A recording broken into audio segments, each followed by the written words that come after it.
اس نے مجھ سے سوال کیا کہ عمران خان صاحب نے جو مدینے کی ریاست کا تصور دیا تھا تو وہ اس میں کامیاب کیوں نہیں ہوئے؟ آپ سارے پی ٹی آئی والے 3 دن تبلیغ میں لگاؤ، آپ کو بہت فائدہ ہوگا، خان صاحب کو بھی لے جاؤ۔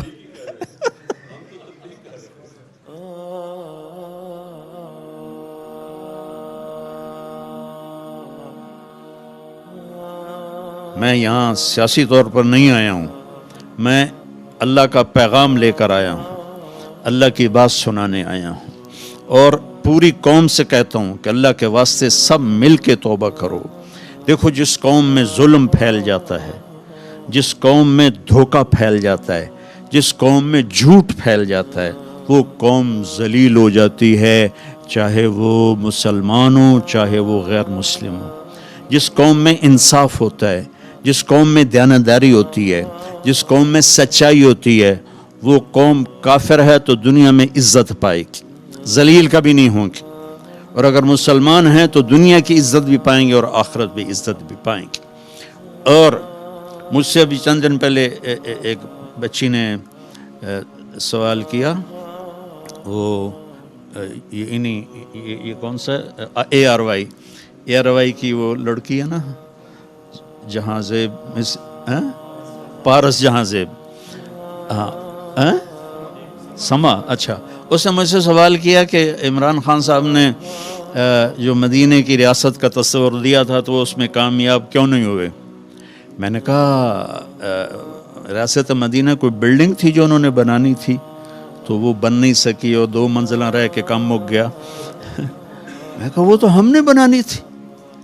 جھوٹا جھوٹ چھوڑتا، زانی زنا چھوڑتا، شرابی شراب چھوڑتا، ڈاکو ڈاکہ چھوڑتا، اور ظالم ظلم چھوڑتا، اور برائی کرنے والا برائی چھوڑتا، اور بددیانتی کرنے والا بددیانتی چھوڑتا۔ ریاست مدینہ تو ہم نے بنانی تھی، اس نے تو تصور دیا، اور پہلا شخص ہے جس نے یہ تصور دیا کہ ہم مدینے کی طرف لوٹنا چاہتے ہیں۔ لوٹ پیچھے کی طرف ہے گردش ایام، تو ہم پیچھے کی طرف لوٹنا چاہتے ہیں۔ ہمیں نبی کا دامن پکڑے بغیر عزت مل ہی نہیں سکتی۔ ساری دنیا کے اولیاء کرام وہ کابینہ بن جائیں، اور سارے دنیا کے بڑے بڑے اولیاء صدر وزیر اعظم بن جائیں، اور میری قوم جھوٹ پہ ہو، اور بددیانتی پہ ہو، اور ظلم پہ ہو، اور رشوت پہ ہو، اور زنا پہ ہو، اور شراب پہ ہو، اور جوئے پہ ہو، اور ماں باپ کی نافرمانی پر ہو، اور حقوق مارنے پر ہو، تو اللہ کی قسم یہ بھی ہمارے حالات نہیں بدل سکتے۔ اللہ تعالیٰ، میں نے ایک آیت پڑھی تھی خطبے میں کہ اللہ تعالیٰ نے کہا کہ تمہیں ایک بستی کا حال سناتا ہوں۔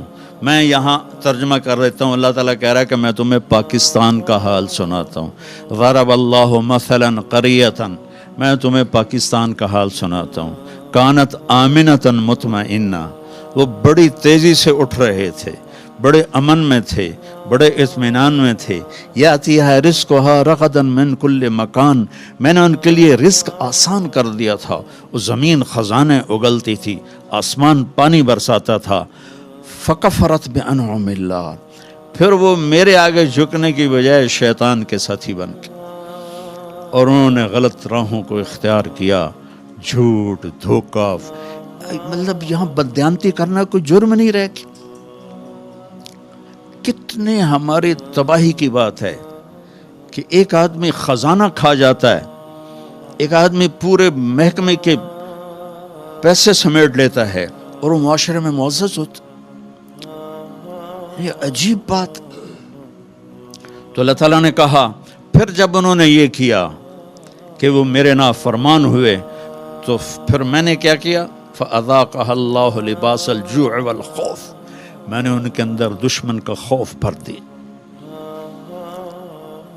میں نے ان کے اندر بھوک بھر دی۔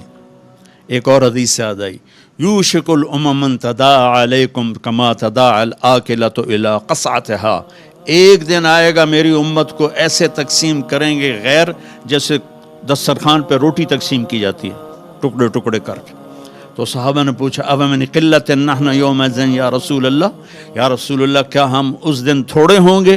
اب میں کہا لا انتم یومئذ کثیر، تم بہت زیادہ ہوگے، ولکنکم غثاء، ان کا غثاء السیل، تم بارش کے طوفانی پانی کے اوپر جو تنکے تیر رہے ہوتے ہیں، تم ایسے تنکوں کی طرح بے حیثیت اور بے قیمت ہوگے، اور وَلَا يَقْذِفَنَّ فِي قُلُوبِكُمُ الْوَهْنَ، اور اللہ تمہارے دلوں میں وہن ڈال دے گا۔ تو صحابہ نے پوچھا یا رسول اللہ وہن کیا ہے؟ کہ حب الدنیا و کراہیت الموت، دنیا کے غلام بن جاؤ گے، دنیا کے بندے بن جاؤ گے، اور موت سے ڈرنے لگ جاؤ گے۔ بھلا موت تو اللہ کی ملاقات ہے۔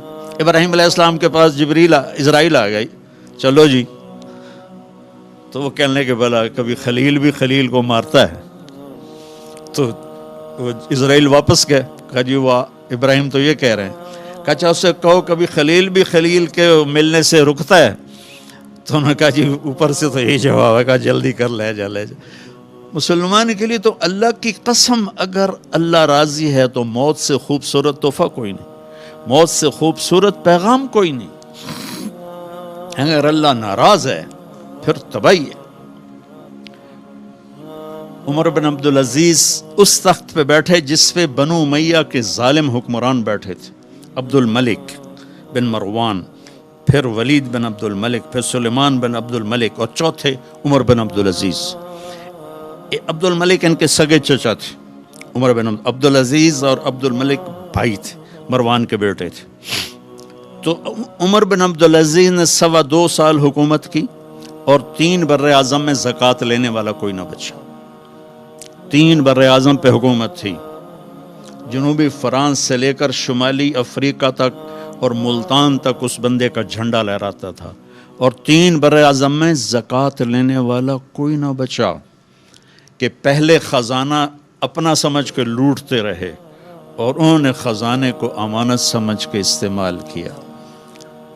تو وہ انہوں نے بلایا شام کے قاضی رجا کو، کہنے لگے دیکھو عبد الملک میرے چچا مرا تھا تو میں اس کی قبر میں اترا تھا، تو اس کے چہرے کا رنگ کالا سیاہ ہو گیا تھا، اور اس کا چہرہ قبلے سے یوں ہو گیا تھا، اور عبد الملک کی یہ جگہ سرخ تھی سیب کی طرح۔ پھر میں نے ولید کو قبر میں اتارا، وہ اس کی کفن کی گیرا کھول کے دیکھا تو اس کا چہرہ ادھر تھا اور کالا سیاہ تھا۔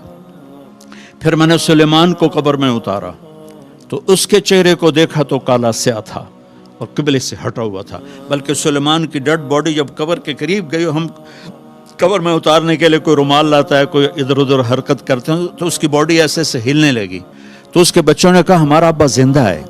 عمر بن عبدالعزیز نے فرمایا زندہ نہیں، قبر کا عذاب شروع ہو چکا ہے۔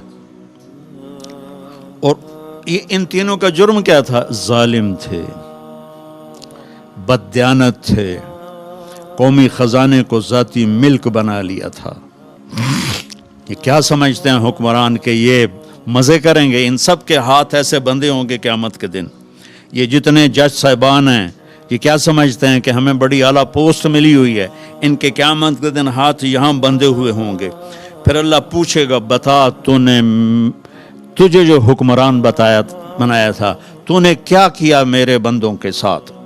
اگر وہ جواب دے سکا تو اس کے ہاتھ چھوڑ دیے جائیں گے، ورنہ انہی بندے ہاتھوں کے ساتھ جہنم میں گر جائے گا۔ اور قاضی سے اللہ پوچھے گا ہاں کیا فیصلے کیے تھے، کتنے ظلم کے فیصلے کیے تھے، کتنے عدل کے فیصلے کیے تھے۔ اگر وہ عدل کے فیصلوں میں کامیاب ہو گیا تو ہاتھ چھوڑ دیے جائیں گے اور جنت میں چلا جائے گا۔ اگر ظلم کے فیصلے کرتا مر گیا تو انہی بندے ہاتھوں کے ساتھ آگ میں چلا جائے گا۔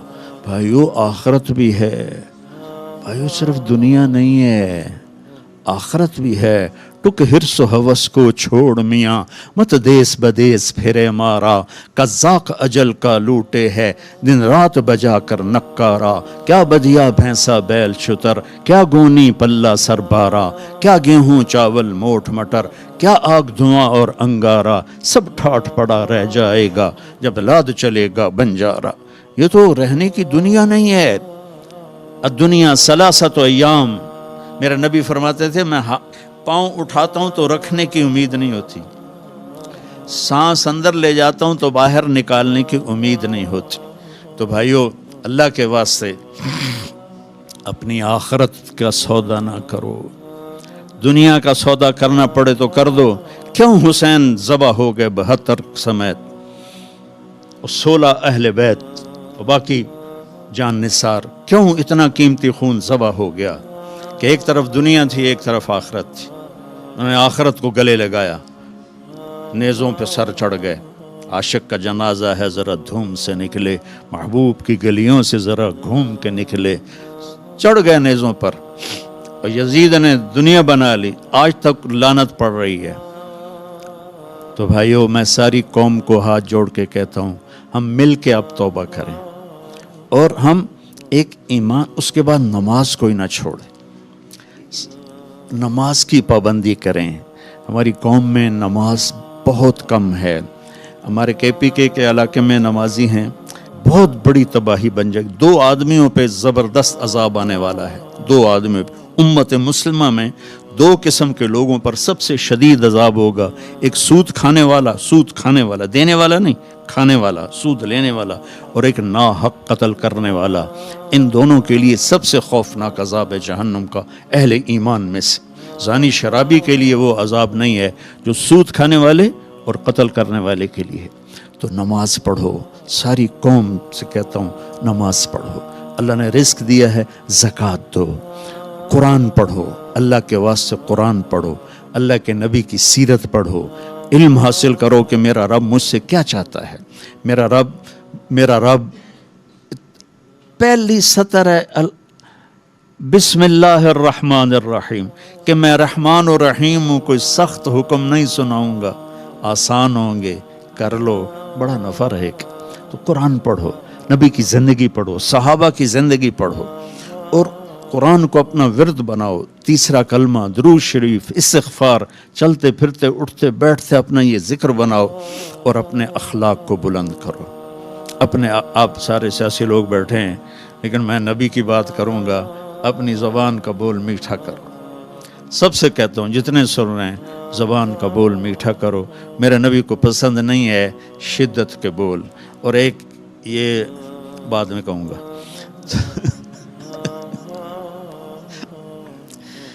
تو اپنی زبان کے بول میٹھے کرو۔ میرے نبی سے پوچھا گیا، یا رسول اللہ، سب سے زیادہ جنت میں کیا چیز لے جائے گی؟ تو آپ نے فرمایا اچھے اخلاق اور تقوی سب سے زیادہ جنت میں لے جائے گی۔ اور اچھے اخلاق میں کیا بتاؤں، میرے نبی سے پوچھا گیا، یا رسول اللہ، اسلام کیا ہے؟ تو آپ نے کہا اطعام الطعام و طیب الکلام، کھانا کھلانا، میٹھا بول بولنا، میٹھا بول، میٹھے بول میں جادو ہے۔ یہ ہے ان من البیان لسحرا، میرے نبی کا فرمانا ہے میٹھا بول جادو ہوتا ہے۔ پھر اس نے پوچھا، یا رسول اللہ، ایمان کیا ہے؟ آپ نے کہا الصبر والسماحہ، صبر کرنا اور معاف کرنا، صبر کرنا اور معاف کرنا۔ پھر کہا، یا رسول اللہ، سب سے اعلیٰ درجے کا اسلام کیا ہے؟ آپ نے فرمایا کسی کو تکلیف نہ پہنچانا۔ پھر پوچھا، یا رسول اللہ، سب سے اعلیٰ درجے کا ایمان کیا ہے؟ آپ نے کہا اچھے اخلاق اچھے کرو۔ اور آپ جتنی محنت کر رہے ہیں، جس شکل میں کر رہے ہیں، اے اللہ میں تجھے راضی کرنا چاہتا ہوں، تو پھر آپ کی شکل سیاست کی ہوگی، لیکن آپ کو اجر ملے گا۔ ایک ممبر پہ بیٹھا ہوا اس لیے دعوت دے رہا ہے کہ لوگ واہ واہ کریں، تو یہ اس کی دنیا داری بن جائے گی۔ آپ سیاسی میدان میں ہیں، آپ اگر اس لیے سیاست کر رہے ہیں کہ اللہ ہمارے ملک کو آزادی دے، ہم غلامی سے نکلیں، ہماری زنجیریں ٹوٹیں، ہم نے تو آزادی دیکھی نہیں ہے، نام سنا ہوا ہے، دیکھی کوئی نہیں ہے، تو آپ اپنی قوم کو آزاد کروائیں اور اللہ کو راضی کریں کہ یا اللہ میں تجھے راضی کرنے کے لیے کر رہا تھا۔ تو اللہ کی قسم آپ کی سیاست بھی عبادت بن جائے گی، اللہ کی رضا کے لیے کیا ہوا عمل نیکی بن کے آسمانوں تک چلا جاتا ہے۔ تو یہ جو تبلیغ کا مبارک کام ہو رہا ہے، اس میں میرے 50 سال گزر گئے میرے اس کام میں، اس میں ان چیزوں کو سیکھنے کی محنت ہو رہی ہے۔ آپ سارے PTI والے 3 دن تبلیغ میں لگاؤ، آپ کو بہت فائدہ ہوگا۔ خان صاحب کو بھی لے جاؤ۔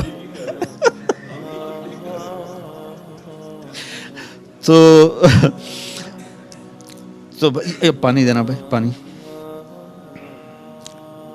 تو آپ دعا کرتے ہیں،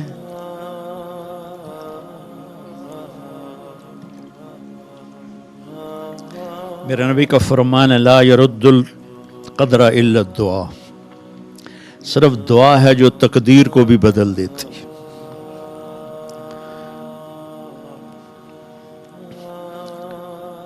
اور میرے نبی نے فرمایا وَاسْتَقْبِلُوا أَمْوَاجَ الْبَلَاءِ بِالدُّعَاء، بڑی بڑی بلائیں دعا سے ٹل جاتی ہیں۔ تو دعا ہے بھیک مانگنا، ہاں ہم بھیک مانگیں گے پر غیروں سے نہیں، اپنے اللہ سے مانگیں گے، کیونکہ وہاں تو بھیک مانگیں تو عزت ہے۔ دیکھیں ایک آدمی یوں ہاتھ اٹھا رہا ہے تو سب اس کو رشک بھری نظروں سے دیکھتے ہیں کہ بھائی اللہ سے مانگ رہا ہے، اور ایک آدمی چپکے سے آ کے وہ شاہ صاحب کے قریب لگ رہا ہے، سائیں کو پیسوں دی لوڑ آئی دے ہوا، تو وہ بھی چپ کر کے کہتا ہے کہ کسی کو پتہ، کسی نے دسیا جائے نہیں جی میرا پردہ رکھا جائے، کسی نے پتہ نہ لگ گے۔ تو لوگوں سے مانگنا تو ذلت ہے، اللہ سے مانگنا فخر ہے۔ میرے نبی نے عرفات میں 5 گھنٹے دعا مانگی، 5 گھنٹے دعا مانگی، 5 گھنٹے۔ تو ہم اللہ سے مانگیں گے، اس کو دکھڑا سنائیں گے، اور دعا ہے اللہ سے باتیں کرنا، اللہ کو اپنا غم سنانا، اپنا دکھڑا سنانا، پھر اس کو کہنا کہ یہ ہم تیرے در پہ آئے ہیں سارے در چھوڑ کر۔